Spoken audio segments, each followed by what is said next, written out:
আল্লাহ তাআলা বলেন, হে ঈমানদারেরা, তোমাদের উপরে রোজা ফরজ করা হয়েছে যেমনি ভাবে তোমাদের পূর্ববর্তীদের উপরেও ফরজ করা হয়েছিল। লাআল্লাকুম তাত্তাকুন, রোজা ফরজ করার উদ্দেশ্য হলো যাতে তোমরা মুত্তাকি হতে পারো। এই রোজা সিয়াম এটা ইসলামের 5টি ভিত্তির একটি। রাসূলুল্লাহ সাল্লাল্লাহু আলাইহি ওয়াসাল্লাম বলেন, বুনিয়াল ইসলামু আলা খামস, শাহাদাতি আল্লা ইলাহা ইল্লাল্লাহু ওয়া আন্না মুহাম্মাদার রাসূলুল্লাহ ওয়া ইকামিস সালাতি ওয়া ইতাইজ যাকাহ ওয়াল হজ্জি ওয়া সাওমি রমাদান। রাসূলুল্লাহ সাল্লাল্লাহু আলাইহি ওয়াসাল্লাম বলেন, ইসলামের মূল বুনিয়াদ এটা হলো 5টি। 1 নাম্বার, এই কথার সাক্ষ্য দেওয়া যে আল্লাহ ছাড়া কোনো ইলাহা নাই এবং মুহাম্মাদুর রাসূলুল্লাহ সাল্লাল্লাহু আলাইহি ওয়াসাল্লাম তিনি হলেন আল্লাহর পক্ষ থেকে প্রেরিত রাসূল। 2 নাম্বার, নামাজ কায়েম করা, যাকাত প্রদান করা, হজ করা, রোজা রাখা। তাহলে রোজা হলো ইসলামের 5টি ভিত্তির একটি। এই রমজান মাস আসতেছে, এই মাসেই এই রোজা আল্লাহ ফরজ করেছেন। আল্লাহ তাআলা কোরআনুল কারীমের মধ্যে জানিয়ে দিয়েছেন, আসমান জমিনের সৃষ্টি থেকে নিয়ে আল্লাহ তাআলা 12টি মাস নির্ধারণ করেছেন। আল্লাহ তাআলা বলেন, ইন্না ইদ্দাতাশ শুহুরি ইনদাল্লাহি 12 শাহরান ফি কিতাবিল্লাহি ইয়াওমা খালাকাস সামাওয়াতি ওয়াল আরদা মিনহা আরবাআতুন হুরুম। আল্লাহ তাআলা জানিয়ে দেন, আসমান জমিনের সৃষ্টি থেকে নিয়ে এই মাস হলো 12টা। এই 12টি মাসের মধ্যে 4টি মাস হলো সম্মানিত মাস। মিনহা আরবাআতুন হুরুম, 4টি মাস হলো সম্মানিত মাস। এই যে শাবানের আগে যেই মাস ছিল রজব মাস, জিলকাদ, জিলহাজ, মুহররম, এই 3 মাস ধারাবাহিক সাথে রজব মাস, এই 4 মাস হলো সম্মানিত মাস। কিন্তু রমজান মাসকে আল্লাহ তাআলা হারাম মাসের অন্তর্ভুক্ত করেন নাই ঠিক, কিন্তু এই রমজান মাস হলো 12টি মাসের মধ্যে সর্বশ্রেষ্ঠ মাস। রমজান মাস 12টি মাসের মধ্যে সর্বশ্রেষ্ঠ মাস। সেই মাস চলে আসতেছে। আজকে শাবান মাসের 24 তারিখ, একটু পরে শেষ হয়ে যাবে, সূর্য ডুবার সাথে সাথে 25 তারিখ শুরু হয়ে যাবে। আল্লাহ তাআলা এই উম্মতের শ্রেষ্ঠত্ব দান করেছেন 5টি কারণে। উল্লেখযোগ্য 5টি বিষয় আল্লাহ তাআলা এই উম্মতকে দান করেছেন যা আর কাউকে দান করেন নাই। 1 নাম্বার, এই উম্মত পেয়েছে শ্রেষ্ঠ নবী সাইয়্যিদুল আম্বিয়া। এই উম্মত পেয়েছে সাইয়্যিদুল কুতুব, শ্রেষ্ঠ কিতাব পেয়েছে। এই উম্মত পেয়েছে শ্রেষ্ঠ রাত।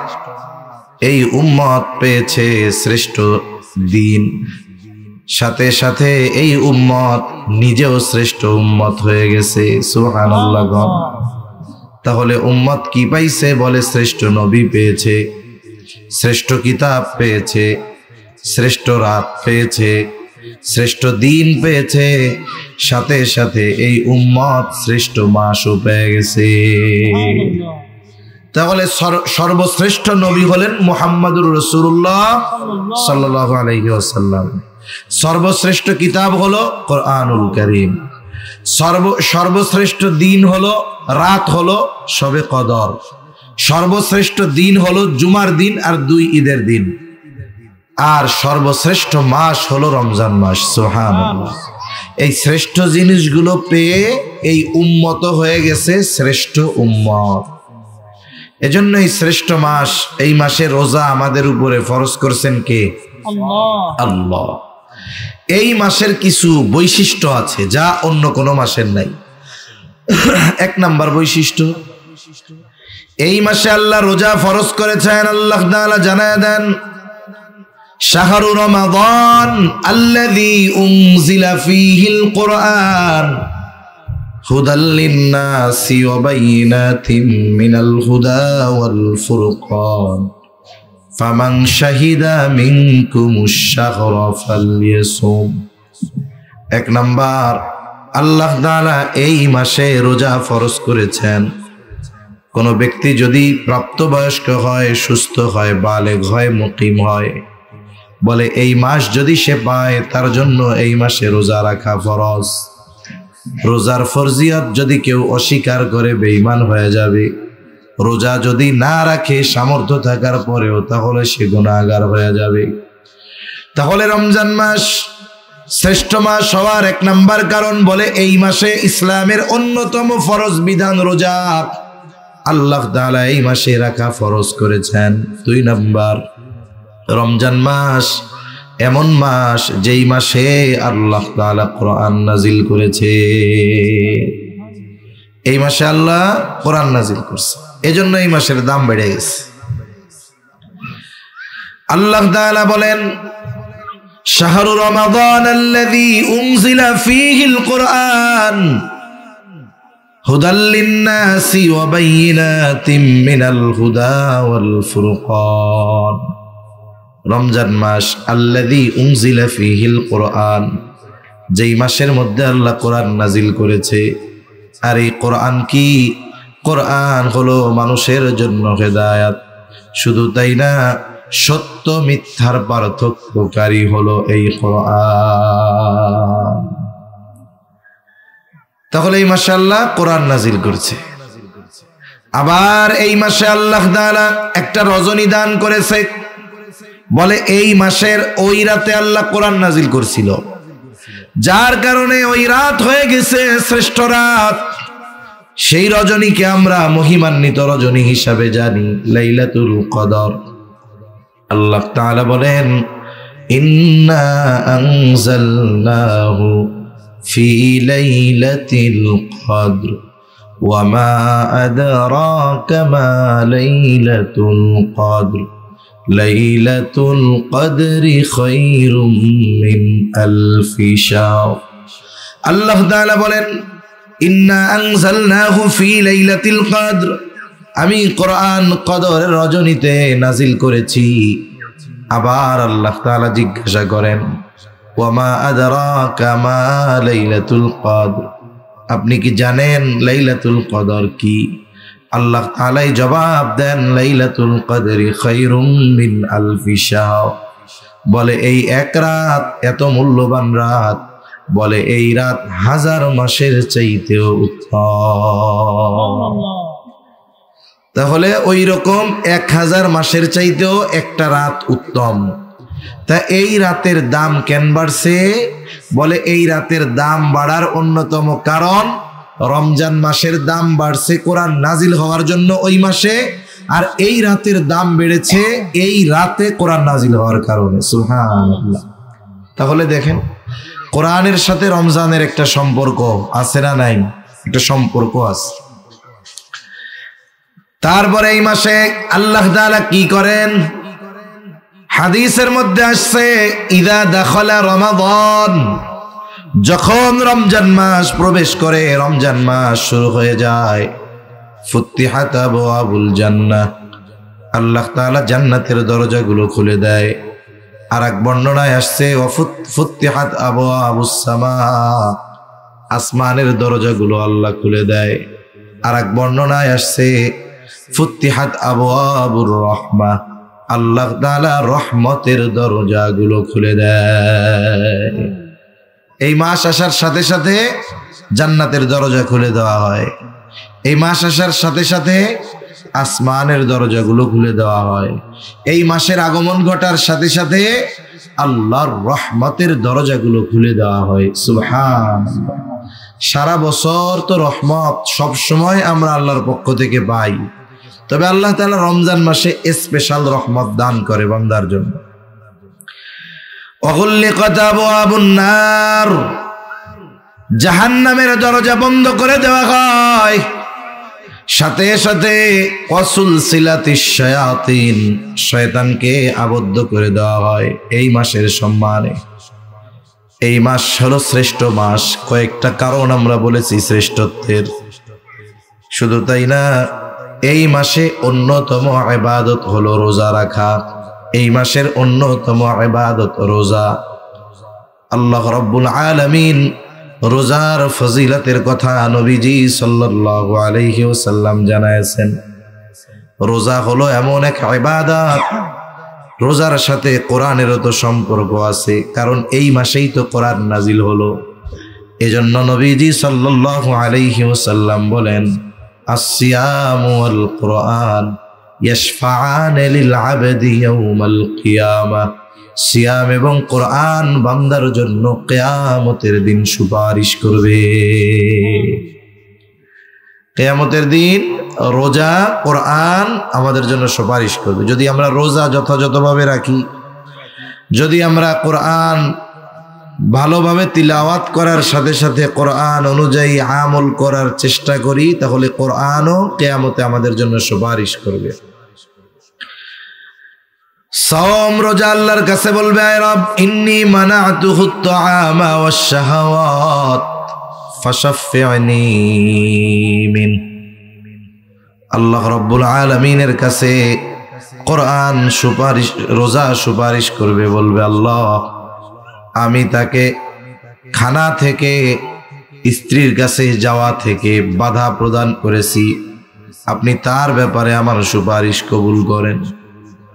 আবার কোরআন বলবে, ইন্নী মানাতুহুন নাওমা, আমি তাকে ঘুমাইতে বাধা প্রদান করেছি। তার মানে সারাদিন সে রোজা অবস্থায়, আবার রাতের বেলা সে কোরআন শুনেছে তারাবিতে, আবার নিজেও আগে আগে উঠে কোরআন তিলাওয়াত করেছে, নামাজে পড়েছে, আমি তারে রাতে ঘুমাইতে দেই নাই, আপনি তার ব্যাপারে আমার সুপারিশ কবুল করে নেন।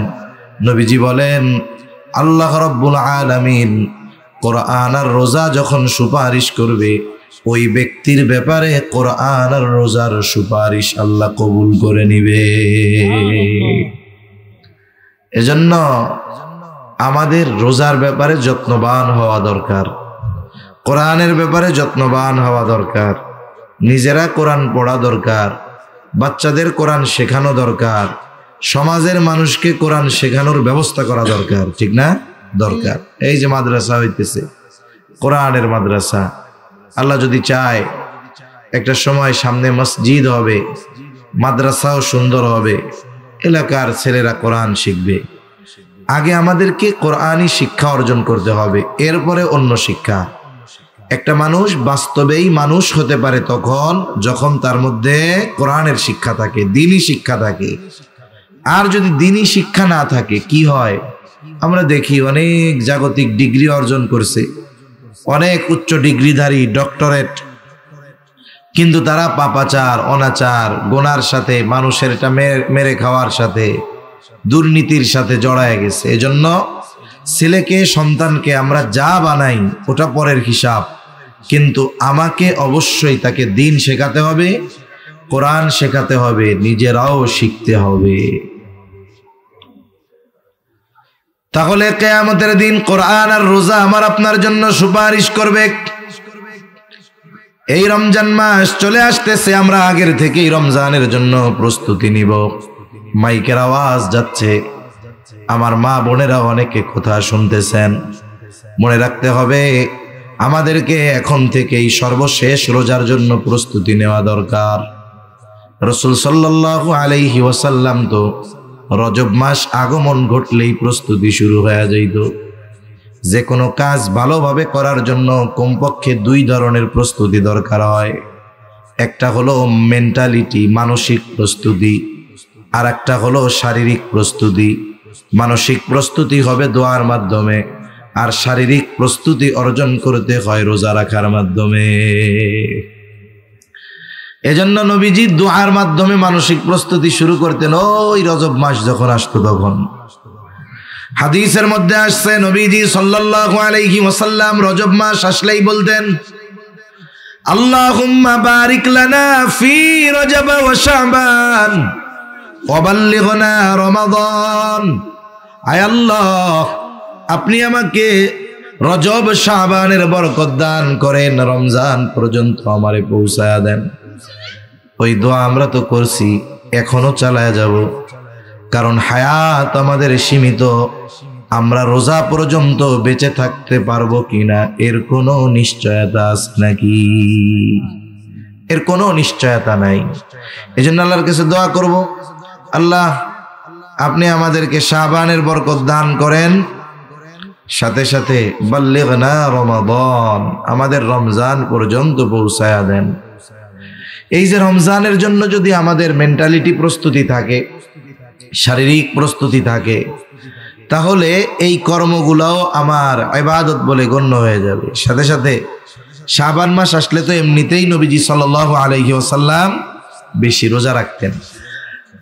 শুধুমাত্র একেবারে মাসের শেষ 1-2 দিন নবীজি রোজা রাখতে মানা করছেন, যাতে করে শাবান আর রমজান এই দুইটা মিশে না যায়। এছাড়া প্রায় গোটা শাবান মাস নবীজি রোজা রাখতেন। নবীজিকে জিজ্ঞাসা করা হলো, রমজান মাস ব্যতীত অন্য কোন মাসে আপনাকে এত বেশি রোজা রাখতে দেখি না। নবীজি সাল্লাল্লাহু আলাইহি ওয়াসাল্লাম বলেন, শাবান মাস এটা রজব রমজান এই 2 মাসের মধ্যবর্তী মাস। এই মাসের ব্যাপারে মানুষ উদাসীন। নবীজি বলেন, এই মাস হলো এমন এক মাস যেই মাসে প্রত্যেক দিন বান্দার আমল আল্লাহ তাআলার কাছে পেশ করা হয়। সাধারণ সময়ে সপ্তাহে 1 দিন, কিন্তু শাবান মাসে প্রতিদিন। নবীজি বলেন, আমার আমল আল্লাহ তাআলার কাছে পেশ করা হবে। আমি এটা পছন্দ করি যে আমার আমল আল্লাহ তাআলার কাছে পেশ করা হবে, আর এমতা অবস্থায় আমি থাকবো রোজাদার। আমি এটা পছন্দ করি যে আমার আমল আল্লাহর কাছে পেশ করা হবে, আর ওই অবস্থায় আমি রোজাদার আছি, এটা আমি পছন্দ করি। এজন্য আমরা রোজার জন্য প্রস্তুতি নিব। উচিত তো ছিল, যারা রাখছে তো রাখছেই, শাবান মাসে শারীরিকভাবে রোজা রাখায় নিজেকে প্রস্তুত করে তোলা। তাহলে কি হইতো, যে রোজার মাস যখন শুরু হইতো আমরা স্বাচ্ছন্দ্যে রোজা রাখতে পারতাম। যদি কোনো ব্যক্তি সারা বছর নফল রোজা কিছুই রাখে না, রোজার শুরুতেই যখন রোজা রাখা শুরু করে তখন তাকে ক্লান্তি পেয়ে বসে, তার কষ্ট হয়, তারাবিতে দাঁড়ায় থাকতে পা ব্যথা যায়, রোজা রাখার পরে জোহরের পরে মসজিদের মধ্যে শুধু গড়াগড়ি দেয়, এই তো কষ্ট হয়ে যায়। এজন্য আগের থেকেই প্রস্তুতি নেওয়া দরকার। এখনো সময় আছে, আমরা চাইলে এখনো। তাহলে কি হবে, এর দ্বারা আমাদের একটা প্রস্তুতি হয়ে যাবে ইনশাআল্লাহ। তাহলে রোজা রাখলে লাভটা কি হবে? রোজার প্রতিদান স্বয়ং আল্লাহ তাআলা দেওয়ার ঘোষণা দিয়েছেন। নবীজি সাল্লাল্লাহু আলাইহি ওয়াসাল্লাম বলেন, কুল্লু আমাল ইবনে আদম লাহু ইল্লা সিয়াম। আল্লাহ তাআলা বলেন, বনি আদমের প্রত্যেকটি আমল নিজের জন্য, কিন্তু রোজা ছাড়া, ইল্লা সিয়াম, রোজা ব্যতীত। নবীজি সাল্লাল্লাহু আলাইহি ওয়াসাল্লাম বলেন, আস-সাওমু লি ওয়া আনা আজজি বিহি। আস-সাওমু লি ওয়া আনা আজজি বিহি। নবীজি সাল্লাল্লাহু আলাইহি ওয়াসাল্লাম বলেন, আল্লাহ তাআলা বলেছেন যে রোজা বান্দা আমার জন্য রাখে, এই রোজার প্রতিদান আমি নিজেই দিব। রোজা বান্দা আল্লাহর জন্যই রাখে। আর এটাই বাস্তব যে একটা মানুষ যদি নামাজ নাও পড়ে, যদি রোজা রাখে, নামাজ পড়ে না ঠিক মতো কিন্তু রোজা রাখছে, খিদা লাগার পরেও কিন্তু সে লুকাইয়া লুকাইয়া কোনো কিছু খায় না, নামাজ না পড়ুক সেটা ভিন্ন কথা, কিন্তু রোজা যেই দিন রাখে, খিদা লাগছে, পানির তৃষ্ণা লাগছে, লুকিয়ে খাইতে পারে। ফ্রিজে খাবার আছে, রান্নাঘরে রান্না করা গরম খাবার আছে, খিদা নিবারণের জন্য খানা খাইতে পারে, তৃষ্ণা নিবারণের জন্য পানি পান করতে পারে, কিন্তু সে করে না। কেন করে না? আল্লাহর ভয়ে করে না। এজন্য তাকওয়ার দ্বারা মূল উদ্দেশ্য হলো রোজার দ্বারা তাকওয়া অর্জন করা। এজন্যই তো আল্লাহ তাআলা বলেন, তোমাদের উপরে রোজা ফরজ করা হয়েছে, যেমনি ভাবে পূর্ববর্তীদের উপরেও ফরজ করা হয়েছিল। রোজা কেন ফরজ করা হয়েছে? আল্লাহ তাআলা বলেন লাআল্লাকুম তাত্তাকুন, যাতে করে তোমরা মুত্তাকি হতে পারো। তার মানে রোজা রাখার দ্বারা তাকওয়া অর্জন করা যায়, আর রোজা রাখলে এর প্রতিদান স্বয়ং আল্লাহ তাআলা দিবেন। রাসূলুল্লাহ সাল্লাল্লাহু আলাইহি ওয়াসাল্লাম জানায় দেন রোজাদারের স্পেশালিটি কি? নবীজি বলেন ইন্না ফিল জান্নাতি বাবান ইউকালু লাহুর রায়্যান। নবীজি সাল্লাল্লাহু আলাইহি ওয়াসাল্লাম বলেন জান্নাতের একটা দরজা আছে, সেই দরজার নাম হলো রায়্যান। ওই দরজা দিয়ে শুধুমাত্র রোজাদারেরা প্রবেশ করতে পারবে, অন্য কেউ পারবে না। ফেরেশতারা ডাকতে থাকবে ফাইনাস সাইমুন, কোথায় রোজাদারেরা? আপনাদের জন্য এই দরজা। এইবার রোজাদারেরা ওই দরজা দিয়ে জান্নাতে প্রবেশ করবে। এটা রোজাদারদের জন্য স্পেশালিটি, আলাদা এক মর্যাদা। নবীজি বলেন রোজাদার ব্যতীত এই দরজা দিয়ে অন্য কাউকে প্রবেশ করতে দেওয়া হবে না। এটা আলাদা সম্মান। তাহলে রমজান মাস শ্রেষ্ঠ মাস। শ্রেষ্ঠত্বের কয়েকটা কারণ আমরা জানছি। 1 নাম্বার কারণ, এই মাসে রোজা ফরজ। 2 নাম্বার কারণ, এই মাসে কোরআন নাজিল হয়েছে। 3 নাম্বার কারণ, এই মাসেই আছে লাইলাতুল কদর। 4 নাম্বার কারণ, বলে এই মাসের সম্মানার্থে আল্লাহ তাআলা জান্নাতের দরজা খুলে দেয়। 5 নাম্বার, আসমানের দরজা খুলে দেয়। 6 নাম্বার, রহমতের দরজা খুলে দেয়। 7 নাম্বার, জাহান্নামের দরজা বন্ধ করে দেয়। 8 নাম্বার, বলে আল্লাহ তাআলা এই মাসে শয়তানরে আটকায় রাখে। এখন এই মাসের করণীয় কি? বলে 1 নম্বরে যার উপরে রোজা রাখা ফরজ সে রোজা রাখবে। আর রোজা রাখলে দুনিয়ারও লাভ, আখিরাতেও লাভ। রোজা যে রাখবে তার প্রতিদান দিবে কে? জোরে কর। এই যে রোজা রাখে, অনেক সময় না খাওয়ার কারণে মুখে একটা গন্ধ হয়, দাঁত না মাজার কারণে না, পেটটা খালি থাকে, পাকস্থলী খালি থাকে, একটা গন্ধ আসে। রাসূলুল্লাহ সাল্লাল্লাহু আলাইহি ওয়াসাল্লাম বলেন রোজাদার রোজা রাখার কারণে তার যেই গন্ধ আসে মুখ দিয়ে, লা খুলুফু ফামিস সাইমি আতয়াবু ইনদাল্লাহি তাআলা মির রিহিল মিস্ক। নবীজি সাল্লাল্লাহু আলাইহি ওয়াসাল্লাম বলেন রোজা রাখার কারণে রোজাদারের মুখে যে গন্ধ হয়, ওই গন্ধটা আল্লাহ তাআলার কাছে মিশক আম্বরের চাইতে বেশি প্রিয়। সুবহান। কোন সময় প্রিয় হবে? যদি রোজা রেখে জবানের গুনাহ না করে। জবানের গুনাহ যদি করে তাহলে তো আর ওই গন্ধ হবে না। গীবত যদি করে তাহলে তো পচা মৃত ভাইয়ের গোশত খাওয়ার গন্ধ গাল দিয়া বেরোবে। এজন্য রোজা রাখার সাথে সাথে আমরা মনে করি যে না খাইয়া থাকলেই মনে হয় রোজা হয়ে গেল। না, না খেয়ে থাকার সাথে সাথে অন্যান্য অঙ্গ প্রত্যঙ্গেরও রোজা আছে। কোনো ব্যক্তি যদি গুনাহ করে না খেয়েও থাকে তাহলে তার ফরজ আদায় হলো, কিন্তু রোজার দ্বারা যেই মূল প্রতিদান সেটা থেকে সে বঞ্চিত হয়ে যাবে। এজন্য রোজা রাখার সাথে সাথে জবানের গুনাহ, চোখের গুনাহ, পায়ের গুনাহ, হাতের গুনাহ, এগুলা থেকে আমাদের বাঁচতে হবে। যদি বাঁচি তাইলে ওই রোজাটা আল্লাহর জন্য হবে। যদি গুনাহ থেকে বাঁচি সাথে সাথে রোজা রাখি, বলে ওই রোজা আমাকে জাহান্নাম থেকে বাঁচানোর ঢাল হবে। মনে করেন একজনের ঢাল হলো কাগজের ঢাল। ঢাল চিনেন আপনারা? ঢাল আগের আমলে মারামারির সময় এগুলো লাগতো আর এখন তো আর ওইগুলো লাগে না। এখন তো ঠুস ঠাস মেরে দেয় খালি। এখন সব স্মার্ট আর ডিজিটাল হয়ে গেছে। এখন ওই ঢাল দিয়ে অস্ত্রের আঘাত মানুষ ঠেকাইতো। জাহান্নামের ঢাল হলো রোজা, জাহান্নাম থেকে, জাহান্নামের আগুন থেকে বাঁচার ঢাল। এখন বলেন তো ঢাল ঠিক আছে, তবে ওইটা কাগজের। ওই ঢাল দিয়া অস্ত্র তো বহুদূর, আগুন তো বহুদূর, পানির থেকেই বাঁচা যাবে না, ঠিক না? একটু পানি লাগলেই ছিঁড়ে যাবে।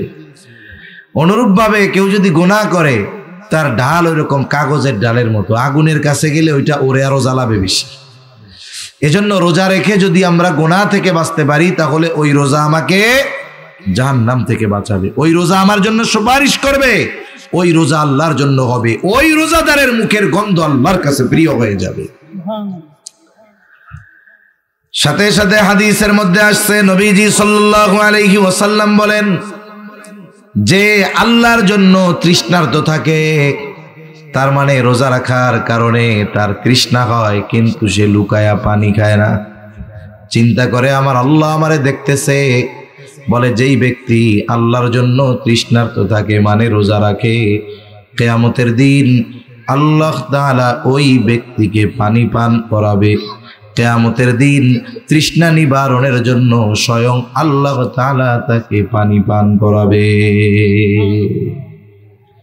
এজন্য রোজা রাখলে ফজিলতের অভাব নাই।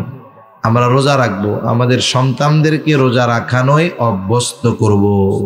এটা হলো বড় আমল, প্রধান আমল, যে রমজান মাসে রোজা রাখা। 2 নাম্বার, তারাবির নামাজ আদায় করা। নবীজি সাল্লাল্লাহু আলাইহি ওয়াসাল্লাম বলেন, মান সামা রমাদানা ঈমানান ওয়া ইহতিসাবা গুফিরা লাহু মা তাকদ্দামা মিন যামবিহি ওয়া মান কামা রমাদানা ঈমানান ওয়া ইহতিসাবা গুফিরা লাহু মা তাকদ্দামা মিন যামবিহি। নবীজি বলেন, যে ঈমানের সাথে সওয়াবের আশায় রোজা রাখে, আল্লাহ তাআলা তার অতীতের সব গুনাহগুলো মাফ করে দেয়। সাথে সাথে যেই ব্যক্তি ঈমানের সাথে সওয়াবের আশায় মান কামা রমাদান, রমজান মাসে কিয়াম করে মানে নামাজ পড়ে। মুফাসসিরিন মুহাদ্দিসিন ইকরাম বলেন, এখানে উদ্দেশ্য হলো তারাবির সালাত। বলে তারাবির নামাজ যারা আদায় করে, এই নামাজের কারণে আল্লাহ তাআলা তার সব গুনাহগুলো মাফ করে দেয়। এখানে উদ্দেশ্য সগীরা গুনাহ, আর কবিরা গুনাহ তো তাওবা ছাড়া মাফ হবে না। এখন তার সগীরা গুনাহ যদি না থাকে তাইলে কি হবে? বলে তাহলে তার সম্মান মর্যাদা আল্লাহ আরো বাড়ায়া দিবে। এজন্য দ্বিতীয় আমল কি? আমাদের বেশি বেশি সালাত আদায় করা। অন্যান্য নামাজ তো পড়ি, ওই সময় বেশি বেশি তারাবি এবং শেষ রাত্রে সাহরির কিছু সময় আগে উঠে শুধু খাওয়া না, প্রয়োজনে ওযু করে 2-4 রাকাত নামাজ আদায় করা। 3 নাম্বার আমল, বলে বেশি বেশি কোরআন তিলাওয়াত করা। কারণ এই রমজান মাস কোরআন নাজিলের মাস। এই মাসটা বেশি থেকে বেশি আমাদের কোরআনের সাথে থাকা দরকার। সালাতে তারাবির সালাতে কোরআন তিলাওয়াত শুনবো।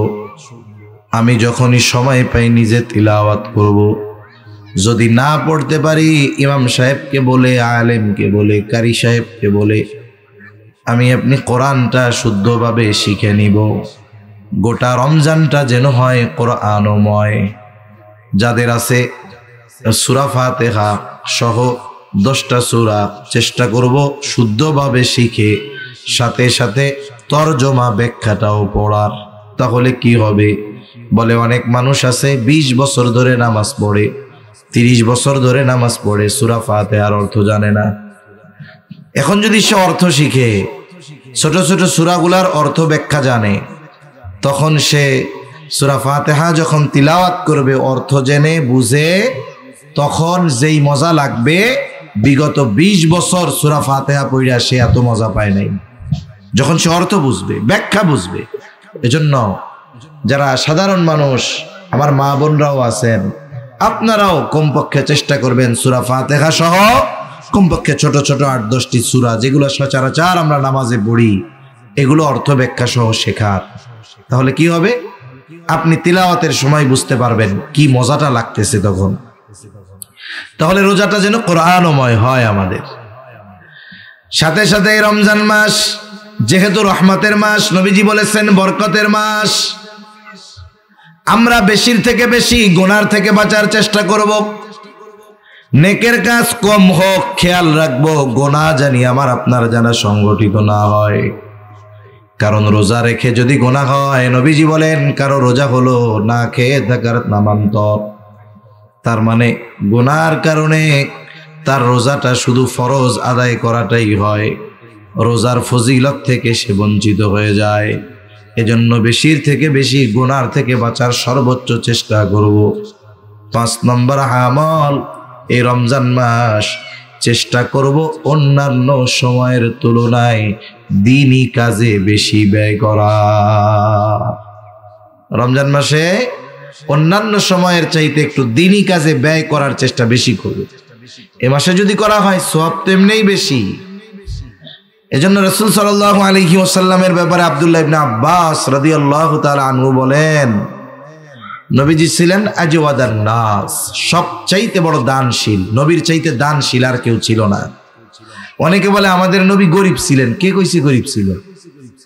উনি গরিবী হালতটাকে পছন্দ করেছেন। ওনার জন্য বিভিন্ন জায়গা থেকে অনেক পরিমাণ হাদিয়া আসতো। একবার বাহরাইন থেকে নবীর জন্য হাদিয়া আসছে। নবীজি নামাজ পড়তেছেন, হাদিয়া আসছে।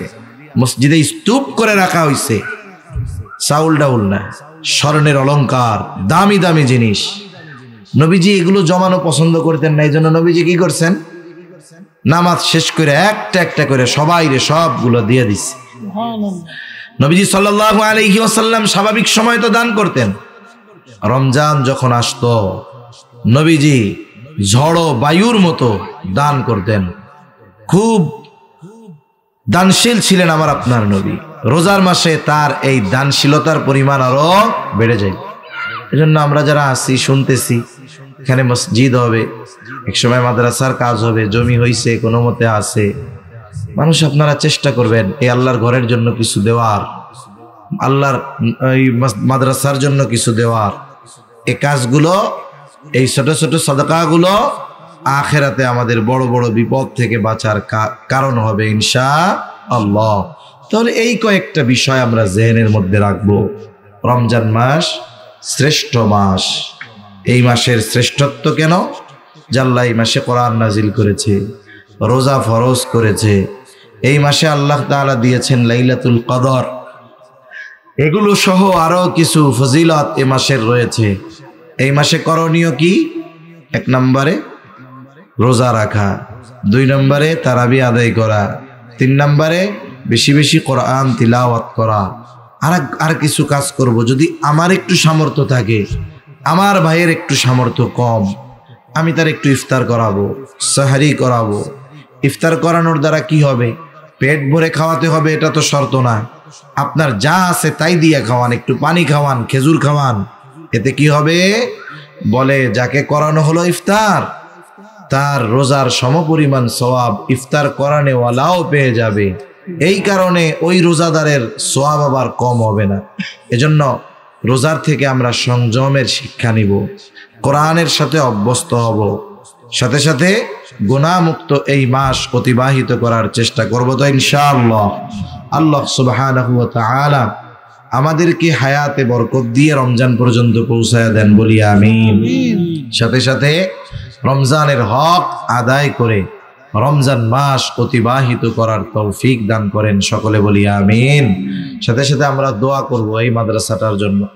মহল্লায় মসজিদ নাই, একটা মসজিদের জায়গার ব্যবস্থা হচ্ছে ইনশাআল্লাহ। সাথে সাথে আল্লাহ যেন সব কিছু আঞ্জাম দেওয়া সহজ করে দেয়, এই দোয়া আমরা করব। আল্লাহ তাআলা আমাদের কথাগুলো বুঝবার তৌফিক দান করেন, সকলে বলি আমিন। ওয়া আখিরু দাওয়ানা আনিল হামদুলিল্লাহি রাব্বিল আলামিন। আসসালামু আলাইকুম ওয়া রাহমাতুল্লাহি ওয়া বারাকাতুহু। সুবহানাকা আল্লাহুম্মা ওয়া বিহামদিক আশহাদু আল লা ইলাহা ইল্লা আনতা আস্তাগফিরুকা ওয়া আতুবু ইলাইক।